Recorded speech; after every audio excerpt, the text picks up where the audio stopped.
Welcome, everybody, and thanks again for tuning in to another show.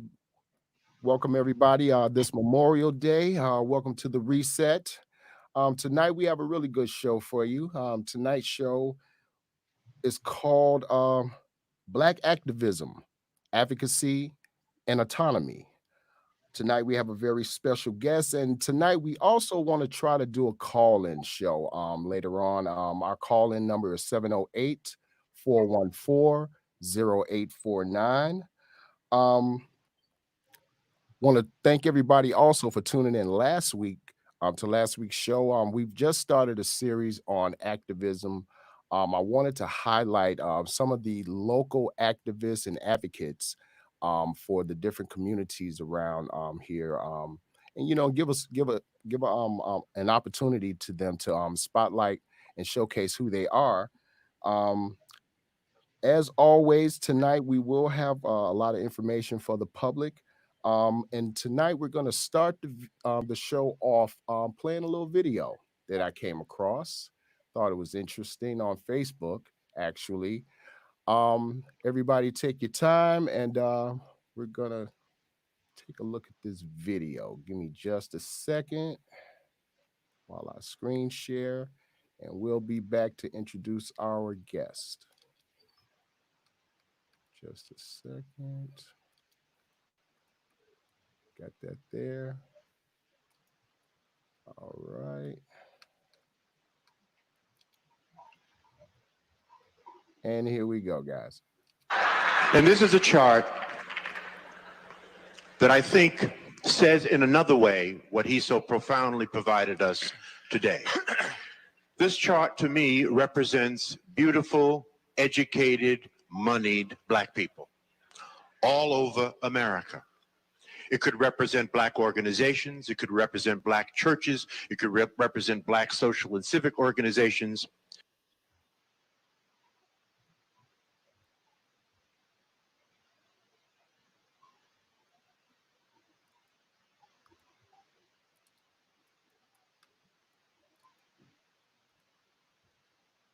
Oh, wow. I'm not sure what happened. Yeah, I thought you froze. Still No. here. Okay, then. Well, it looks like we might have a little issue. Let's try this again. We will try this again. Okay, we're back on the screen now. They did want to screen share for us. It was there. It was there. Yeah, I don't know why it stopped. It just kind of stopped on its own. I'm very surprised at that. I don't know why I did that. Give me just a second. Let's see if we might be able to try it again. Let's see here. Okay. Let's try this one more time, guys. You know, there's always technical difficulties sometimes, so it is what it is. Let's see if we can try this again. Okay.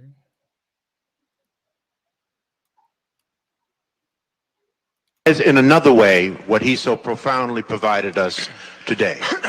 Okay. This chart to me represents beautiful, educated, moneyed Black people all over America.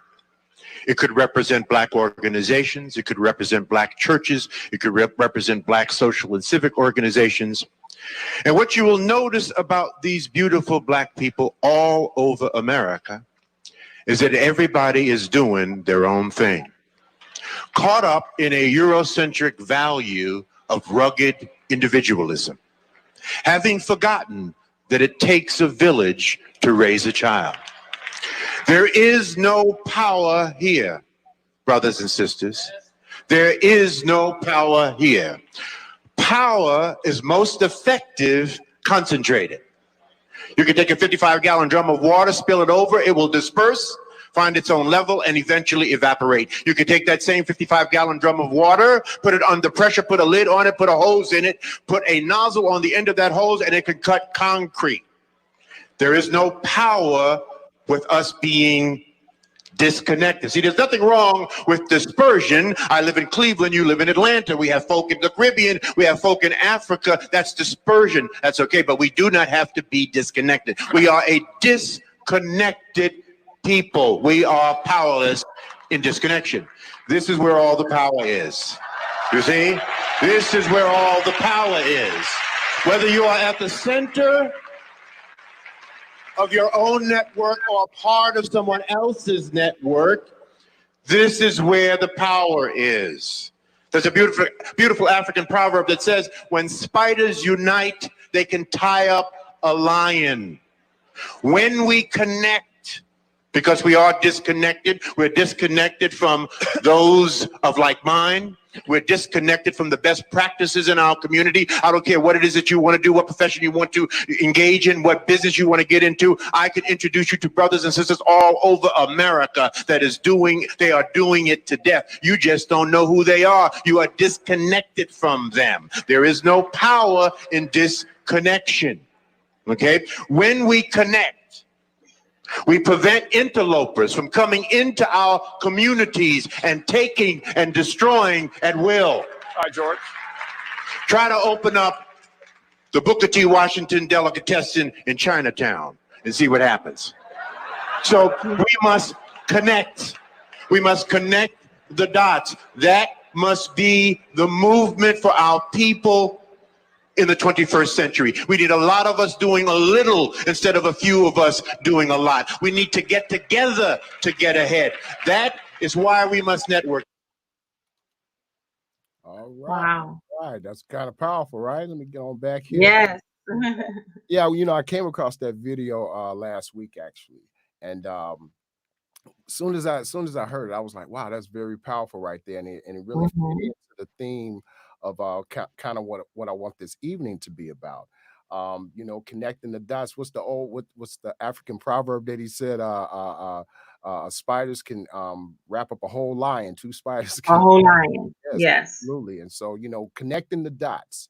That's basically, what I'm all about, and that's the direction that I too believe that we need to go in as a community, as an ADOS community in America.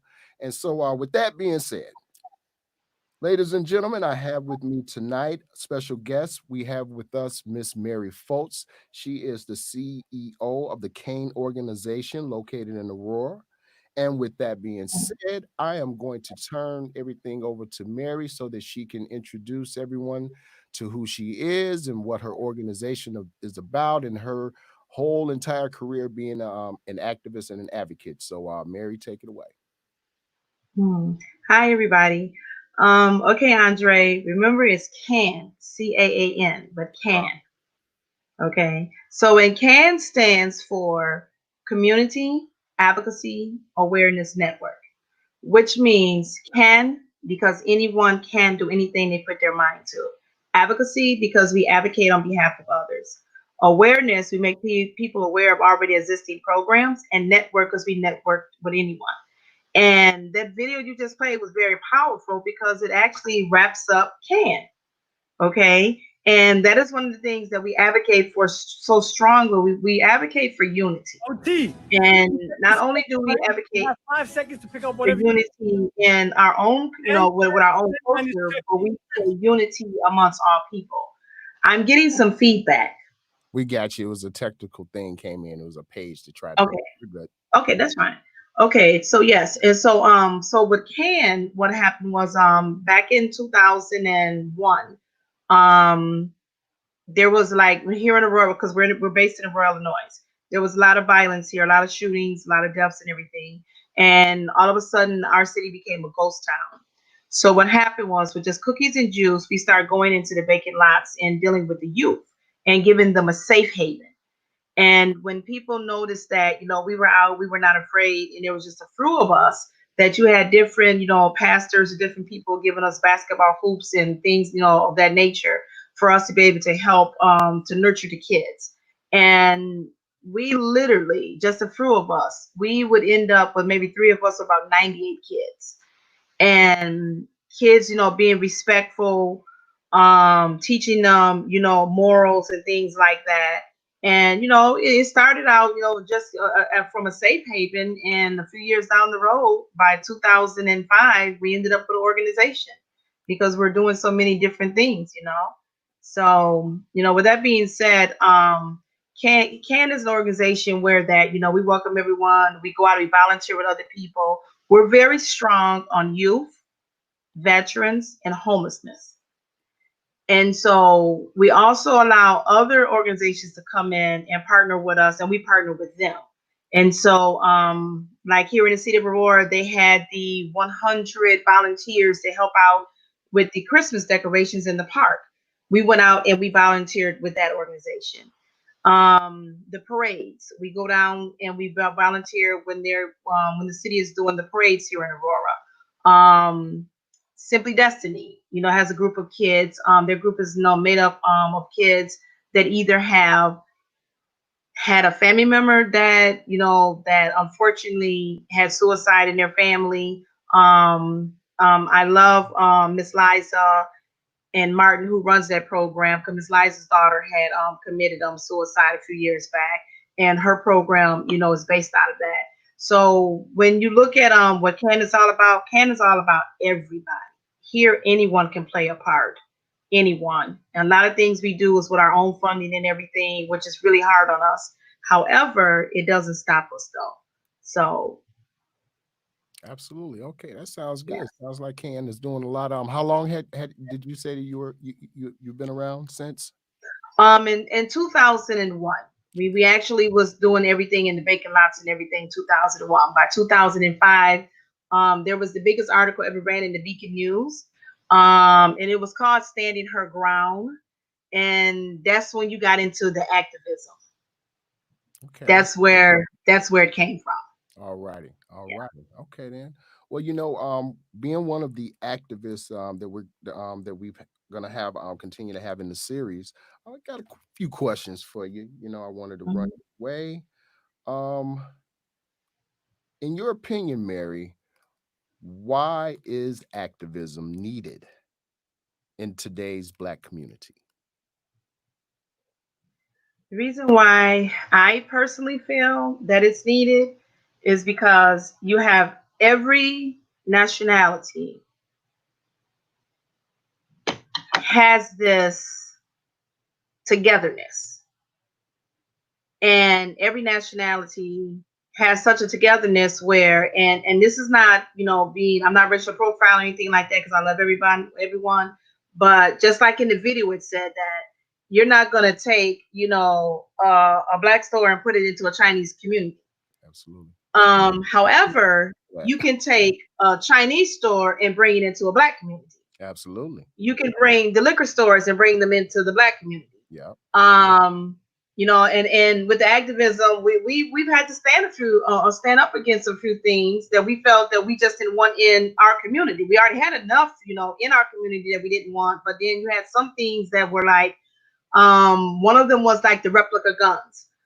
There was a store that was selling these, and we kept saying, that, well, but they look so real. I personally had never touched a real gun until I took the class this year at the Royal Police Department. Really? However, I learned how to work a gun, take it out, Glock, all that. I can't remember all the parts now, literally from a replica gun that was being sold here in our neighborhood. But guess what ages the children were? They were 7, 8, 9. Right. Unbelievable.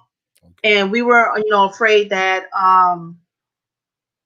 a police officer or someone would mistake one of these kids, with a real gun, and they might come up on them and shoot and kill them. That has happened in real life before. Sure. So it's important that you have someone to stand up for each culture, but then have that sense of unity. And along with that comes a sense, for me, a sense of pride, because if you can help your own, you have to understand that you're going to have to include everyone, because again, we come back to who owns the banks, who owns the stores, who owns the gas stations. We don't own them, but we can own them. And if we, like he said in the video, if we came together, we could do so much more. Because I'm going to tell you, here in the city of Aurora, if anyone watches this video, and Andre, I'm not sure if you grew up here in Aurora, As I grew up, the stores, the gas stations, the grocery stores, the little 7-Eleven down on Plains, all of those were all owned back then by black people. The car dealers, they were black people. Now we only have our churches, the hair salons. Now the nail shop. Even back then, you had nail shop. Now they're not even owned by black people. So if we would come together, it's much needed. If we did come together, then we would have so much more. But just like we shop with other people, believe it. If we put our minds together and we did this, they're gonna come and shop with us too because we're right there in the community also. Got you. Okay, yeah. So black activism, as you stated, would do well to help the communities do more group economics among other things. Um, um, Yes. I can see that. Yes, absolutely. I got another one for you, Mary. Let me see here. How important is it for activists to form alliances with local government and law enforcement? And I ask that in part because I do know that you have a little bit of political experience. Okay. And let me tell you something. Even when I first seen the question, you know why that's important? Because like I said that I started in vacant lots. Other people came to volunteer. And then at that time, the police, the city didn't know what we were doing. Right. It was actually said to me one time that if you keep doing what you're doing, you're going to be the reason why some of these kids get killed. They should be inside and not outside. Hmm. And something in my heart said, but if we keep everyone separated like that and show that fear like that, we're never going to get ahead. We're never going to come out. And during that time, I literally took the initiative to go to the Royal Police Department at the time it was on College Street to go talk to the commanders. Okay. So at that point, I realized that it is important to involve the government, the police. And guess what? You also had to involve the fire department because if you have a big, if you have a big event, the fire department needs to know that you're going to have an event with like 200, 300, whatever many people it's going to be. Okay. So they could be prepared if something happens. They'll know what the attendance is at that event. Absolutely. Same thing with the police department. So one thing that we always do, and ever since 2005, every event, regardless if it's in a building, in a park, we always notify the police department and the fire department. Because I'm gonna tell you something. Just like I didn't understand how important it was then, when people don't know what you're doing, they're gonna come around trying to figure out what you're doing. Mhm. And then they can come up with their own definition to what you're doing. So if what you're doing is nothing to hide, it's important to involve the government. And even like, like if you want to do, well, let's say here in Aurora, we haven't had a black parade. Everyone talks about wanting to have a black parade, but people don't do the homework to know what is it going to take to have a black parade. It's going to take money. And it's not money saying that it's got to come from the mayor, the city, the police, or whoever. That's not how it works. And that is one of the hardest things that I personally, for one, as a black person, a black woman, and an activist, that is so hard to get, to be honest, black people don't understand. There's rules and regulations to everything. And if you don't take the time to learn the rules and regulations, you're just going to do a lot of this and a lot of getting angry, a lot of pointing the finger. You're doing that for them. You're doing that for them. Oh, you did the Puerto Rican parade. You did the Pride parade. You did this, but you want to do a parade for us. That's not how it works. So it's very important to know the political arena around whatever it is that you want to do. Because government has policies, and trust me, anything you're going to do, you're going to have to follow those policies. But to Gotcha. follow those policies, you got to learn those policies. Gotcha. Understandable. Understandable. Okay. Got another question for you. Um, what role if any, would you say the church can play in activism? That's a slippery one. What role can the church play? Well, Well, there has to be. real quick before you answer that, the reason I asked that question is because I've always believed that the church could play a much bigger role in helping its parishioners and helping the communities in which they stand in.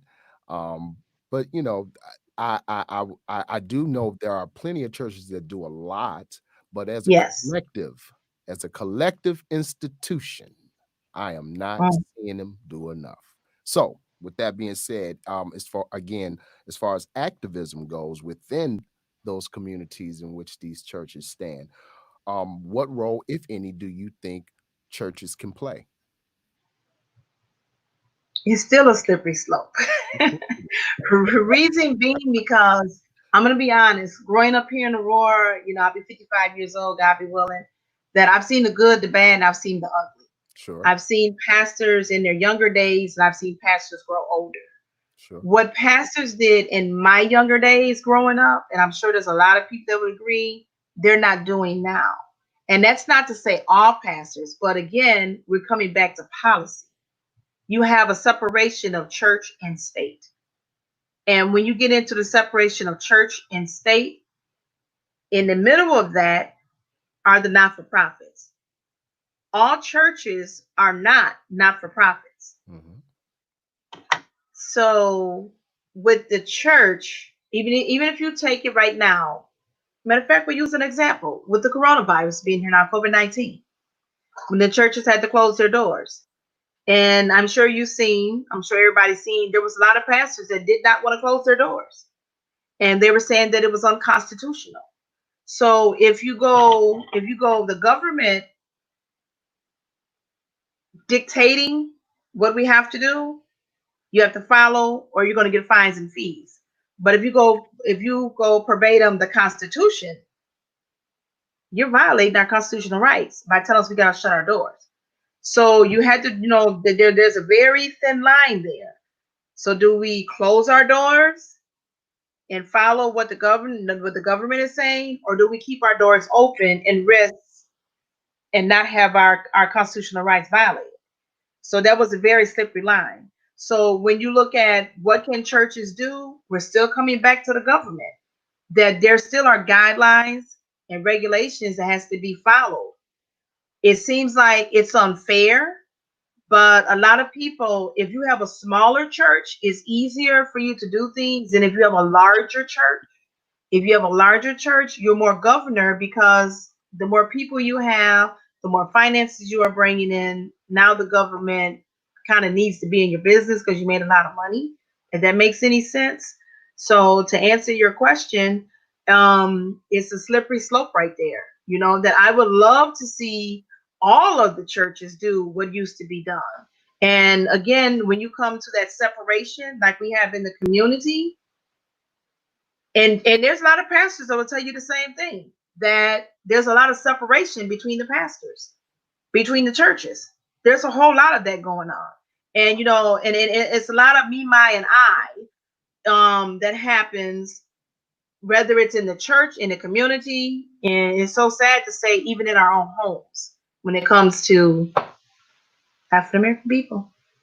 It's Gotcha. so sad. Yeah, I remember when I was younger growing up, in the summertime, there was a government-sponsored program, KDK program, It sure was. and I do remember um, we used to myself and other youth who were in the program, we used to meet at one of the churches. And Mhm. there, they would have us doing different jobs or activities or doing something to help the community to keep us out of trouble, if you will, keep us Mhm. being exposed to some of the negativity that was out there. I can understand the slippery slope, but I'm sure that something like that, if churches work in conjunction with government, they could provide different services that will be of use to the community. I'm not one to how can I say? I am not one to um settle for the excuse that they are limited by the law because there's so much that that they do for themselves to build themselves up in spite of the law. So giving back to the community beyond Sunday service is definitely something I believe that they should be doing. I think it is incumbent upon the community to pressure these churches to do it. Unfortunately, though, I think that a lot of us um, we we we don't have the faith in the church to do those things anymore. Yes, And there that's true. I do see a lot of I do see some churches smaller, bigger. Everyone's trying to get bigger, and I don't see the focus being on community anymore. I Hmm. see it more Hmm. focused on the religious aspect of it and the money. That's just my opinion. I was trying not to go there. Well, see, this is the show that you go there. This is the show. Oh, I don't okay. have we tell it like it is. I don't like to. Okay. We're not gonna skip around things. We're not gonna tiptoe. No, we're gonna tell it like it is because these things are actually hurting our community. And the last thing Yes. we need to do is play around with this. Yes. If they're not doing what they're supposed to be doing, well, guess what? Christians, get on them. If they're not doing Yeah. what they're supposed to do, guess what? Muslims, get on them. You know what I'm saying? All you religious folks, you should be really pushing your religious institutions, your buildings, wherever you go pray, worship at. They should be doing more in the community besides collecting money from you every week to stay afloat. Now, I will say, I do also know of churches who have schools. I love churches Hmm. who have schools. One Hmm. thing I've always believed churches could do to help working class people would be to help provide some form of daycare in some Hmm. capacity. So there's, that slippery slope. I ain't hearing it because the things that they could do to help real quick, the things that they could do, some things they could do. I've seen churches be very creative, those who will help the community. I've seen them do Hmm. things that I just know that if I don't see another church do it, however, we have Lear jets, we have Bentleys that we're driving, the pastors and those on the board, they nah. Y'all could be doing more for the community instead of yourselves. So I'm not quick to let them get away with I got this separation of church and state. Yes, we know this. But Hmm. that has not stopped those churches that actually want to help from, Hmm. okay. But And you're right because I deal with some Hispanic churches, churches over on the west side and stuff. And then, like you said, when you brought up the schools, one pastor he even has church inside of one of those churches that has the school. But why not work up to your own building and have your own daycare in your own building? And so, primarily, what one of the downfalls is that a lot of people they're waiting for grant money. And if you don't get the grant money or you don't have the money outside of what you're, pulling in the church, they're not stepping outside of those boundaries. That's what I personally see. However, there's a lot of churches, and really I'll say more of the smaller churches are doing more in the community.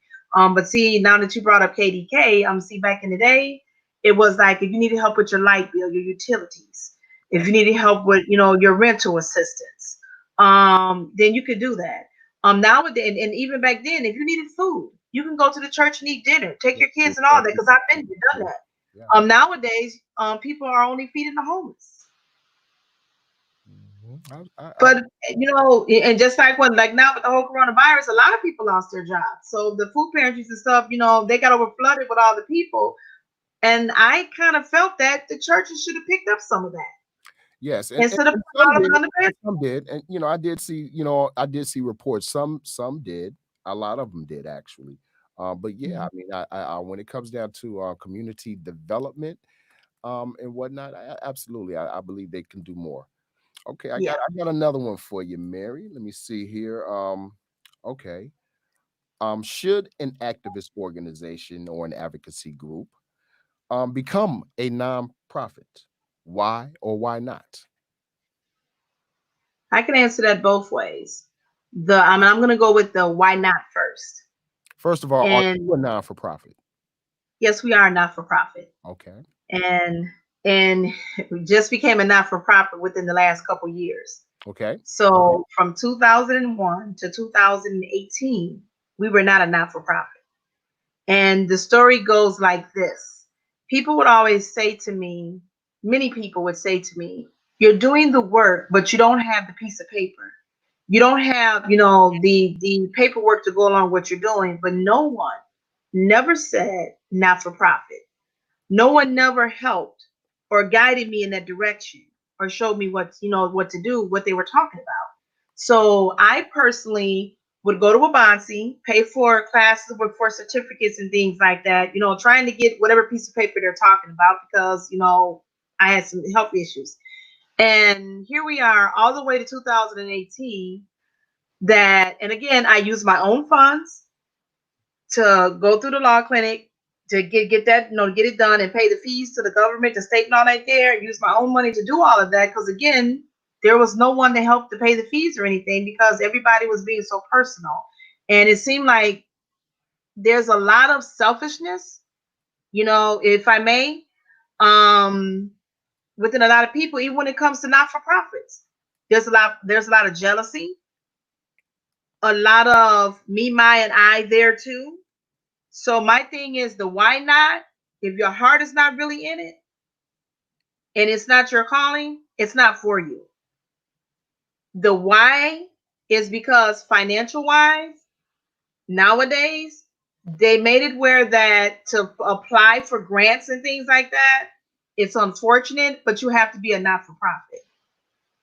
You used to go to Walmart and different places and go right to the front counter. We've done this for years, even if it was just $50 or $25. $50. We could feed 100 people with $50. Okay, well not feed. I'm sorry, drinks. I'm sorry, I said that wrong. And now it's like if you don't have a not for profit, you can't even do the online applications or anything like that. You have to have that EIN. You have to have that number. And I was like, wow. So during that time, 2015, I had a stroke, so I was down. So when God blessed me to come back, I really got to not for profit because of one reason was because of my health. Second reason was because that was law. And there were so many people that were not going to have the money to pay to get, the status. So I decided that what I'll do is I'll pay the money, I'll get the not for profit, and I got it for it to be a community based, so that if we were doing things in the park or we were uniting together, it didn't take everyone to go and spend all this money because now if we're one, we only need the one not for profit and we can do a partnership. But a lot of people they didn't want. There's a lot of people that still right now today still trying to go for a not for profit, trying to get those documents just so they can do their own thing. Well, I would think that would be a good thing because just from listening to what you explained, it would seem to me, if I was a person and I wanted to start my own organization, my own movement, and I wanted to become, a non-for-profit, it would seem to me there's a lot of benefits to doing so. If I'm ready, to take on that responsibility, there's a lot of benefits there for me as far as being able to have discounts. I've heard um, access to certain parks or buildings or just certain things that will help with the events that I Well, events I wanted to hold or some of the missions that I wanted to take on. So um Well, wha- can I please? sure, go ahead. It's not actually buildings and parks. What it is, you can get discounts, Okay. but over the overall of having a not for profit is, and we just learned this in some classes that I took towards the end of last year. And what it is that you got too many people that want to do the same things. So now the funding is limited because if you got 25 people that want to open up a mission but they only got so much funds that they're going to give out. Sure. Now they're going to pick and choose how many and which missions they're going to give it to, and 9 times out of 10, it's going to be the ones that are longer lasting. Mm-hmm. You see what I'm saying? It's been in business the longest. So if you have, I'm not going to name names, but if you have someone that's been in business 25, 30 years, off top, they're getting the money first. Mm-hmm. So you might not get no money. Sure. So it's one thing to have the document and have people that, I'm gonna be honest, that respect the document. Mm-hmm. You don't, respect doesn't come along with that. You have to already have that. And so a lot of people have to, and just like what I've learned many times, denied, still denied, and got the piece of paper and paid the money. But you know what? If I didn't need that before, you don't stop then. That's where you unify and you reach out to the community. And Okay. I'm gonna tell you, this time right now, like a few weeks ago, here at my home, we had my nurse had her car towed, and I was able to go to the Facebook and put it on Facebook, and it was during Nurses Week, and the tow people charged her $200. Within minutes, we came up with $200, and I can't even fill out an application and get $200 from people that have the money, that have the grants that other people are getting $50,000 from. So that piece of that document, they told me don't be called a piece of paper, but that document is beneficial, and it has its certain, what I'm looking for. It has its certain, I'm gonna say, pluses and minuses, Has because advantages and some, disadvantages to having it. You said certain it has is it has its advantages and that's where I was disadvantages. going. Mm-hmm. Yeah, and yeah, I would never say disadvantages, but it's a lot of unfairness that comes with that document. Okay. Okay. And I'm being honest. Depends on who you know, how long you know, who you know. Sometimes you got to know somebody, and then you're like, well, then, I mean, I got denied. Like, I'm gonna be honest, I ain't gonna lie to you. I got denied 4 times for something that was so simple, one piece of paper, and it just didn't make any sense to me. It said, well, you didn't give enough information. Okay, well, I gave you so much that there's nothing else to Well, give. what's an example of that? I mean, something so simple. What were you trying to do? I mean, if someone wants to try to do what you're doing, um, give me a little specificity. What specifically? Give me an example. What were you trying to do and you got denied on, and why? Oh, when I got denied that time, it was going to be a unity event that was going to be in the park. And I do events in the park all the time. But again, here we go, because of my health, financially, I can't do things like I used to. So I decided to go ahead and fill out the grant. And it was one paper, one piece of paper.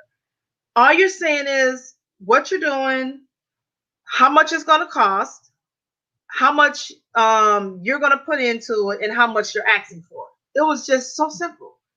And pretty much, if you're gonna have like moon jumps, the food, the DJ, whatever. And keep in mind now that we've been doing this for many years On your own before on the your own, but because of health reasons, now you need help along the way.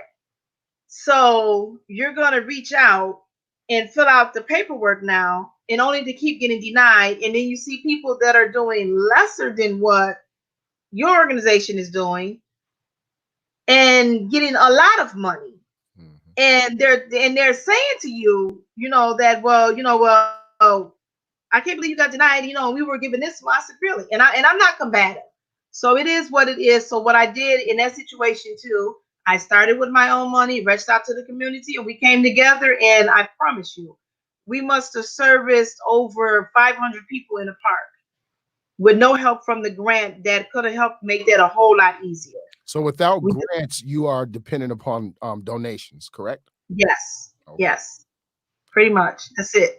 All right. All right. One last question for you. I thought it was a kind of important question to ask. In my opinion, given the way in which I've seen, different issues come about in the last few years, everything from police shootings to our young black people, to housing discrimination, education discrimination, um, among other things. I've seen the seen more and more activists, speak out against the injustices that our people face in this country. Mhm. Um, but the flip side of that is there is an attitude, an opinion out there amongst our people, that we should never need activists or government or anyone else if we would just uh, take more personal responsibility. So, with that being said, I wanted to ask you, what part does autonomy play in community development? What part does personal responsibility play um, in the community as far as, the upliftment of the collective? What would you say? How important is autonomy? It is so important that we should be teaching classes on it. Okay. Because and the reason why I say that, because just like when you put the question to me and I was answering earlier, I said I went to go do my research. Okay, so I can know what like how to answer that question. And the more that we're talking about, talking on the subject and talking here tonight, and I look at that self-awareness is we're missing that. And the reason why I say that, because now, see, back in the day, grandmama and different people they talked to, they told us things, before we got on our own and had our children and things like that. We're not doing that anymore. Right. Nowadays, the younger people, they're having to play it by ear. You have a lot of people that and because I deal with a lot of youth and parents, and listen to a lot of stories and things that are going on. And I'm gonna be honest, a lot of the adults get angry when you talk to them about they're still children and we should be teaching them. So if we don't teach them, why you think little Johnny went over there to be with his friends over there, or sneaking out to go be with them because it's so hard here in the house? So when it comes to that, if we're not teaching from a younger age and they're not learning, who are we to complain when we're part of the problem? If that makes any sense. Gotcha. So until we get the mindset, we got to change our mindset. And that mindset will go greatly on what you're talking about right now. Okay. If we don't change this, we're doomed. And it's time out for saying because of the next person, the next nationality, or what we ain't got, or whatever it is that people are talking about. It's time out for all of that. We need to start taking responsibility. We need to start standing up. We need to start letting our yeses be yeses and our no's be a no. So it plays a very important part. And so then, and like you said, we can talk about anything here. When you're doing an injustice to your own children and in your own community, you're tearing it down. Don't worry about what the naysayers, other people are saying, because if we were to come together, we are powerful people. And sometimes we have to be, we need people to tell us that. But then you got to calm down. You got to calm down. Bring it back a notch. When people are saying or doing whatever, just like I'm gonna give you a good example. If you're in someone's face and, well, I'm trying to see this example. I'm using an example where it's not going to include myself. Where I see this black person and this white person, the black person is yelling at the white person. 9 times out of 10, they're going to be calm mannered, pissed off though, but calm mannered, and let you say whatever, as long as you ain't touching them, right? Let's change it. Scenario. Now you got the white person saying something to the black person. I'm talking on the job, I'm talking at home, I'm talking in the community or whatever. Now you snap it or whatever. You might want to lay your hands, and now you got to go to jail. You got to go through all that red tape. So if we be more calm mannered, doesn't mean that we're accepting what's going on, but we're just approaching it in a different way. And then when things happen, like the shootings and things that you brought up, We should stand and we should stand together. But still, you got to be more. We could be angry, we could be upset. But what I've learned most black people to do during these times is their lip sync. See, their lip syncing, just talking, just talking. Then we go out, we riot, we do all that, and it's right back. We're just right back, settle down. Happens again, we're right back out, we're doing it again.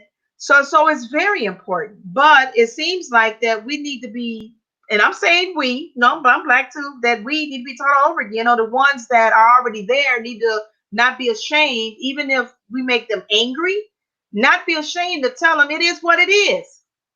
And it might sound better coming from one black person to another black person, if that makes any sense. Okay. Let me ask you this. I'm going to give you a scenario, and I'm going to piggyback off of the last part of what you were stating. You described police. We have a police shooting of a young, unarmed black person. Right. Mhm. The community is angry. The community is upset. The community protests, publicly protests. And as you stated, oftentimes after the protest, we go back home and we calm down until the next shooting happens. After the protest, as an activist, from the activist worldview, what would you suggest we do next?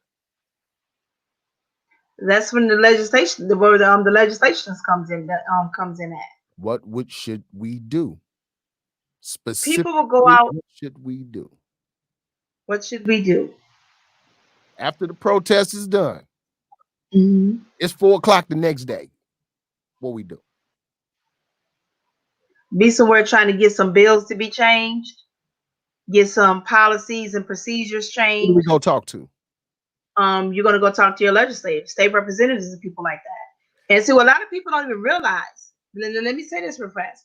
A lot of people don't realize that your state representatives, your senators, they're right where you are. A lot of people think that, well, how am I gonna get to Springfield? What do you mean? She's right across the street, or he's right up there in St. Charles. You know, your senators and everyone, and they don't even realize it. And that's the thing, is that if we don't learn politics, learn procedure, then we don't know.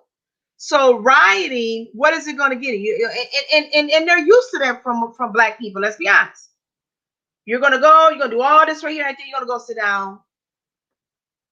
Then you're going to come back when the next shooting happens. So in between time, we need to be teaching our own. And it goes right back to what I said a few minutes ago. We need to be teaching, taking care of our own, teaching them, pulling them in, coming up with our own programs. Like you said, the KDK. Okay, so the KDK was ran back then by the city. Who says that Andre can't do a program that's just like KDK? Let me tell you something. We literally not running a tip agency. We actually, from the community stand, didn't matter what your background was, didn't matter if you had license or not.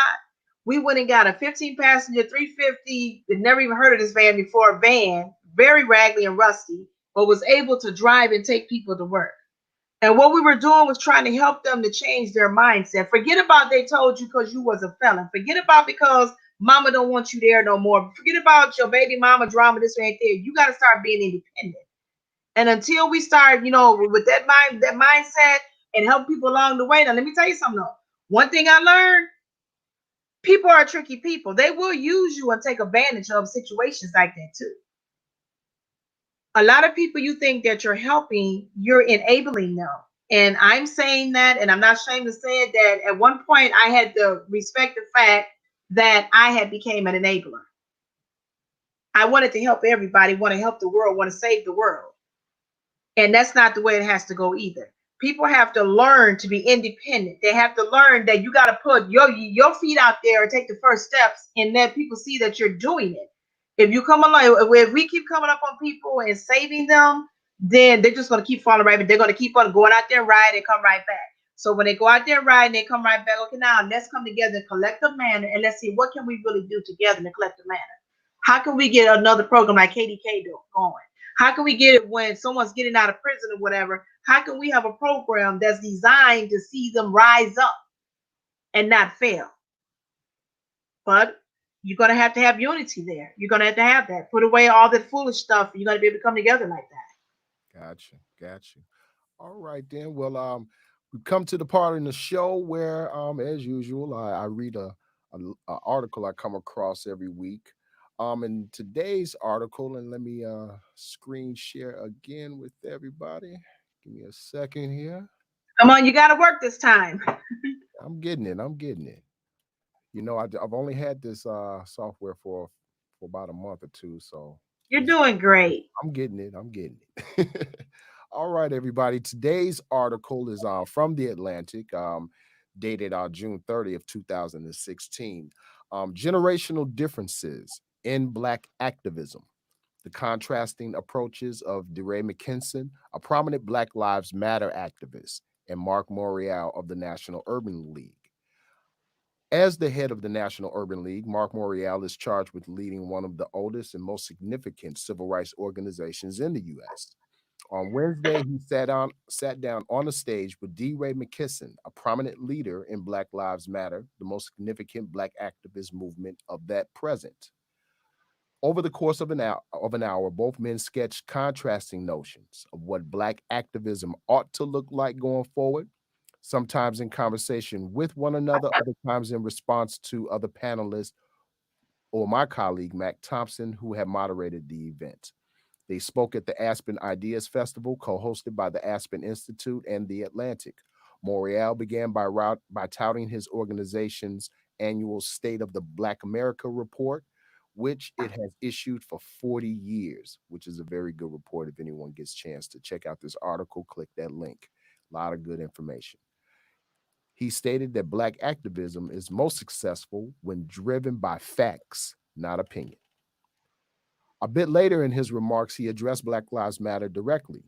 Mobilization is the contribution of the Black Lives Matter movement, he declared. Before the high profile killings of Trayvon Martin, Michael Brown, Eric Gardner, and other young Black men killed by the police, I would ask myself, where are the young people? Where are the young activists?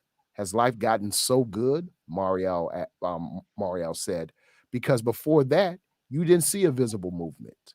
So I'm saying that to compliment every young generation has to come of age and find its stride in issues. Now, going forward, he says he hopes Black Lives Matter activism is not something we're going to talk about over 3 years from now through a historical rearview mirror that is not that is going to be sustainable, because we have significant changes that have to be made, whether it comes to voting, reform of the criminal justice system, fixing the relationship between police and communities, whether it's the racial wealth gap, whether it's income inequality, whether it's infant mortality all across the range. Harkening back in time, he argued that the most important characteristic of Martin Luther King's generation, the beauty of the civil rights movement of the 1960s, was its combination of mobilization, consciousness, and major policy changes. They That's got the it. Civil Rights Act. Yeah, they got the Civil Rights Act of 1964, he said. They got the Voting Rights Act of 1965 on the books. They got the Fair Housing Act of 1968 on the books. Johnson was compelled by the civil rights to launch the War on Poverty, where Head Start came from, where a whole series of measures came from that continue to impact how we live. Now, today, he argued, we have to mobilize, we have to have activism, but there has to be more. We've got an election, he said, and whether one is in love with the candidates and their positions or not, we have a large voter turnout. The issues we're talking about here are going to be heard. If we have a low voter turnout, then politicians are going to go behind closed doors and say, see, we can go back to business as usual, because That's it. policymakers pay attention to people who show up at the ballot box. They pay attention to activism, yes, but we also have to translate it. D. Ray McKesson focused many of his remarks on the question of how best to mobilize people. The stats that the Urban League publishes on Black inequality have been around a long time, he said, but the underlying inequalities didn't get people in the street. He added that there is no reliable data on police brutality. Data is people's lived realities too. And as he sees it, many people misread why young black activists got in the streets and stayed in the streets. It's broken bodies, he explained. When we got into the street, a hashtag didn't call us into the street. It was Mike's body for 4.5 hours that was real. He felt that he felt that should inform admonitions to vote. It's not that people don't understand that policy is important, McKesson said. I think people are actually making a choice to say, I'm going to withhold my participation from the system because I want it to break. Some people are making that choice. Whether you agree or not, that's a real thing in how people are choosing to participate. Now, with respect to the civil rights movement, he declared, I don't necessarily have to live in the shadow of King every day that we do this work. King was not the first or only organizer, he was an important organizer. And today's organizers have different tools than bygone organizers, he observed.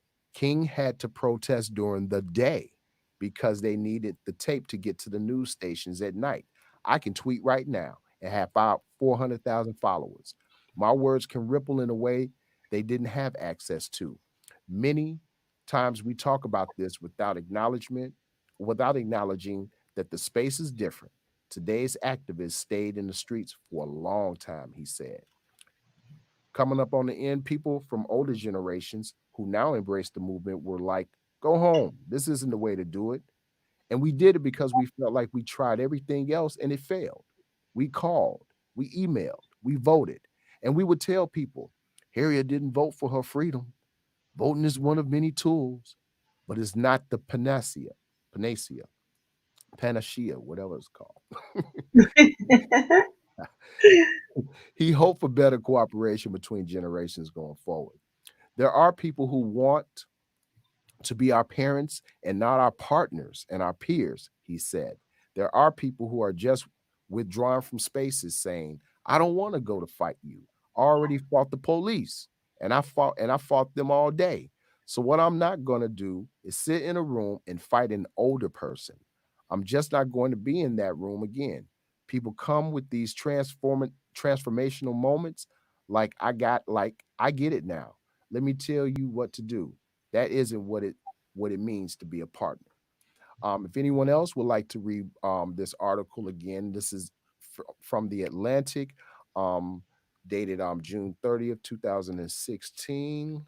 Let me head back to the broadcast room. And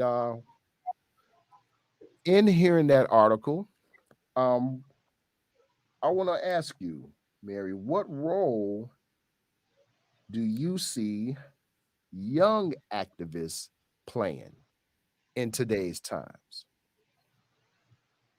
What role? Yes. Well, we talked about it a little bit earlier, entrepreneurship. Well, That's it. what role do you see young black activists playing in today's times? Because the reason I let me make it more clear. The reason is because today's activists, the younger activists, many of them do not see the need to continue protesting in the way that our parents or grandparents did during the civil rights movement. Back in the Mhm. civil rights movement, it was a different time, different era, and today's era is a little bit different. And some of the things, while some of the things that we're fighting for, we're still fighting for. Some things Yeah. are different, and politically, young people have looked at the efforts made by our generation, our parents' generation, and our grandparents' generation, and they compare what has happened in the last 50 or 60 years, and we do not see the economic progress that integration was supposed to bring us. We do not see Mhm. the political process as far as being able to hold office and be more impactful in the areas in which you know became elected. Yes, we've had a black president, but policy wise, it has not proven to be of collective benefit to our people. It is Mhm. more symbolic than anything. So again, the young activists, they have a more hands-on, you know what? I'm tired of this system. I'm not going to keep doing the same thing. And the very definition of insanity is what? Doing the same thing over and over again and hoping for something different. And young Mhm. activists, they don't want to be insane. They want results. So that's why I'm asking you, what role do Mhm. you see young activists playing in today's times? Well, the reason why I keep saying entrepreneurship is because then, see, if we teach them entrepreneurship, we're teaching them to be independent. We're teaching them to own the gas station, to own the bank. We're teaching them policy and procedure and learning how to work through the policy and procedure to get to where they want to get to. And another reason, a second thing I want to say is that a lot of the younger people now, and even like in the schools, that they don't use the word activist, they use the word advocate. And the reason why, because especially in the high schools and junior high too, it's happening in junior high, you'll have the staff always telling them that you need to learn to advocate for yourself.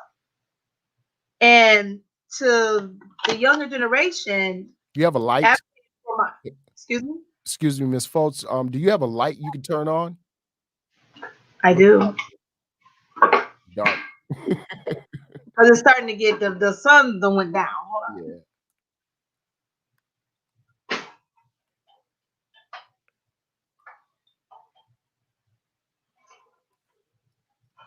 And again, if anyone is interested in calling in, the call-in number is 708-414-0849. If you're interested in asking Miss Fultz any questions concerning her organization.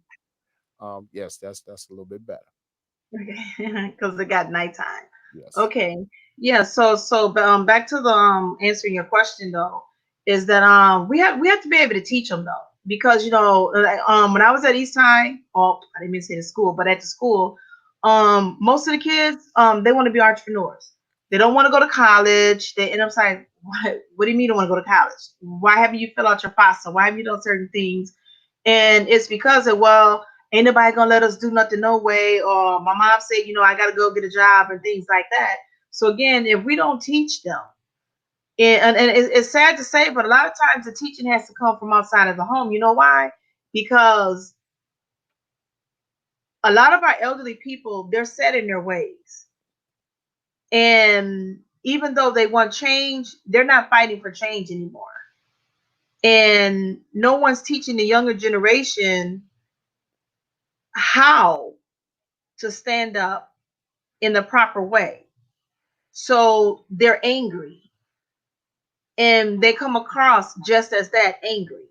So instead of, standing up and saying, and I'm good on examples because I watch these kids all the time, and say that, well, you told me to do this, but this didn't happen, whatever, whatever. Then they're like, well, you told me, something, and they feel they're standing up for themselves because they're doing all of that. No, handle yourself with respect. And if you're gonna, I mean, because just like with myself, people never understood me because I'm more calm mannered and I'm not combative like that. Can I get combative? Of course I can. I'm not a cursor. Can I cuss? Of course I can. I choose to do it a different way. Is there a lot of things that I don't know? Of course there are. Am I willing to learn? Of course I am. Here, when I told you I went to go do my research on the word, you can't be embarrassed about anything when it comes to being an activist. You just can't. There's a lot of things that we don't know. There's a lot of things that are being set in place. Like you said, we've been fighting for 400 years. Guess what? There's another 400 years down the road that's already set in place to go a certain direction. But if we don't do something different, it's going to go the direction that people haven't set to go. So we got that opportunity to be able to come back and to teach along the way and not let other people get in the way of the way that it should go or the way that we want our kids. Like me now, I'm a grandmother, about to be a great grandmother. One day I'm not going to be here. So I'm going to still allow the school system, the education system, the government system, and then we're gonna get into the street system, the gangs and all that, the drugs and everything, to raise up or teach my grandchildren and my great grandchildren. when I have the opportunity to teach them, and hopefully then they teach somebody else or tell them along the way. And one thing that I want to add in this conversation is that, and I'm gonna go biblical for just a second, where it says if you see a man down, you help a man up. We have got in society nowadays, we have it's so sad that we see a man down, we help them stay down. We don't help them up. We don't try to teach them, even with the kids. A lot of people that, like I'm going to be 55, that we don't look at that. We done been through some things too before we got to be 55 years old. Somebody had to tell us and teach us. Somebody had to deal with our mess. So why are we not helping the younger generation get to a better place? And we can, but we're making a choice not to. So how are they going to learn to be an activist that's more cool, like more calmer, or willing to study and learn the policy and go there if we don't teach them the guidelines? They're not teaching activism in schools. They're just not. And God forbid if they go to juvie or they go to jail or somebody goes to be a felon, guess what? And we're older. A lot of people, I can use my brother for an example, that been to prison, educates himself in there. The system doesn't educate him. So if you don't change, I always come back to this mindset. You got to change the mindset. But just like even at my age, I need help along the way. The younger generation, they need help along the way. Because if you want them, you just throw the word activism at them or tell them they're an activist. And I believe I told you, I said I did away with the word activist, and I said I was an advocate until I started dealing with the kids again. So no, God gave you the calling of being an activist and an advocate. No matter how you try to, this talk about myself, no matter how I try to switch it up or change it around or whatever, the bottom line is I'm going to stand up if I see something that's wrong. I'm going to help out. If I see there's a need, and it's just who I am.